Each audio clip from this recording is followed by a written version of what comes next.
বাংলাদেশের মানুষ আগামী 12 তারিখে তাদের পছন্দসই প্রতিনিধি নির্বাচন করবে, যারা জনগণের ইচ্ছা মতন জনগণের কাছে জবাবদিহি করার মাধ্যমে ইনশাল্লাহ আগামী দিন দেশ পরিচালনা করবে।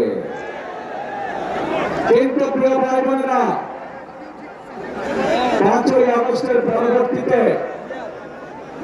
আমরা আশা করেছিলাম যে 5ই আগস্টের পূর্বে সেই যে স্বৈরাচার, যারা জনগণের ভোটের অধিকার, কথা বলার অধিকার কেড়ে নিয়েছিল, তারা যেই ভাষায় কথা বলতো জনগণকে, বিভিন্ন বাংলাদেশের সম্মানে গণিমানী ব্যক্তিকে যেভাবে অপদস্থ করত, যেভাবে মানুষকে তারা ছোট করত, নিশ্চয়ই 5ই আগস্টে তাদের পালিয়ে যাওয়ার পরে এই রীতি নিশ্চয়ই বন্ধ হয়ে গিয়েছে।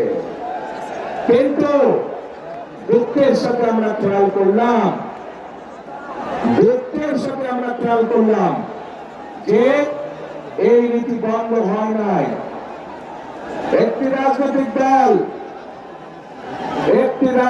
দল যাদের একটি অন্য পরিচয়, জনগণ যাদেরকে একটি ভিন্ন পরিচয় চিনে, জনগণ তাদেরকে কি পরিচয় চিনে?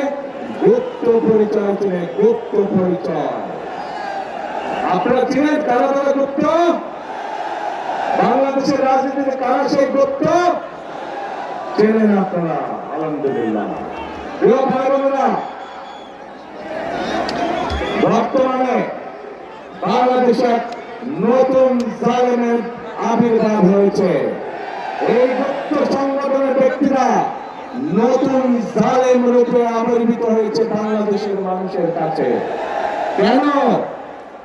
প্রিয় ভাই বোনেরা, এই বাংলাদেশে আবহাওয়ান কাল ধরে, শত হাজার বছর ধরে এই বাংলাদেশে নারী পুরুষ সকলে মিলে মাঠে কাজ করে।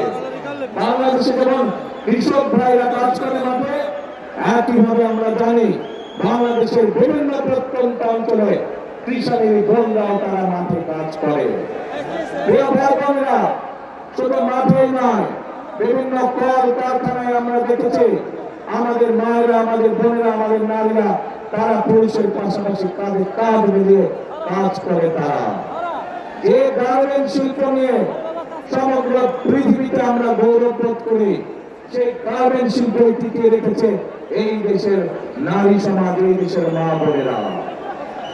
প্রিয় ভাই বোনেরা, আজ আমরা অত্যন্ত কষ্টের সাথে দেখছি, অত্যন্ত ঘৃণার সাথে দেখছি এই যে নতুন জালেম, যাদেরকে মানুষ গুপ্ত হিসাবে চিনে, এই জালেমদের নেতা সে 2 দিন আগে প্রকাশ্যে বলেছে বাংলাদেশের নারীদেরকে সে একটি অত্যন্ত কলঙ্কিত শব্দ দিয়ে ব্যবহার করেছে। প্রিয় ভাই বোনেরা, যে ব্যক্তি বা যেই দলের তার দেশের মা বোনদের প্রতি বিন্দুমাত্র শ্রদ্ধা নেই, যেই নেতা, যেই দলের নেতা কর্মীদের নিজের দেশের মা বোনদের কষ্টের প্রতি বিন্দুমাত্র সম্মান নেই, তাদের কাছ থেকে আর যাই হোক বাংলাদেশ কখনো অগ্রগতি আশা করতে পারে না। তাদের কাছ থেকে আর যাই হোক বাংলাদেশের মানুষ আত্মসম্মানমূলক কোন মর্যাদাপূর্ণ কোন আচরণ আশা করতে পারে না। প্রিয় ভাই বোনেরা, এই জালেমদের একটি কথাই শুধু বললাম, আমি আপনাদেরকে আরো একটি কথা বলছি। তার আগে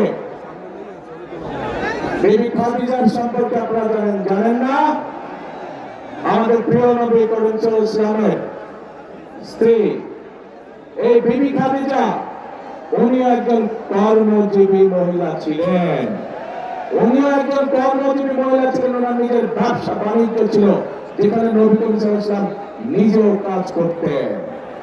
প্রিয় ভাই বোনেরা, এরা বলে ইসলামের রাজনীতি করে, অথচ নবীর স্ত্রী নিজে যেখানে একজন কর্মজীবী মহিলা ছিলেন, সেখানে কেমন করে একটি রাজনৈতিক দলের নেতা এবং কেমন করে সেই রাজনৈতিক দলটি আমার বাংলাদেশের নারী সমাজকে আমাকে কলঙ্কিত শব্দ জর্জরিত করলো।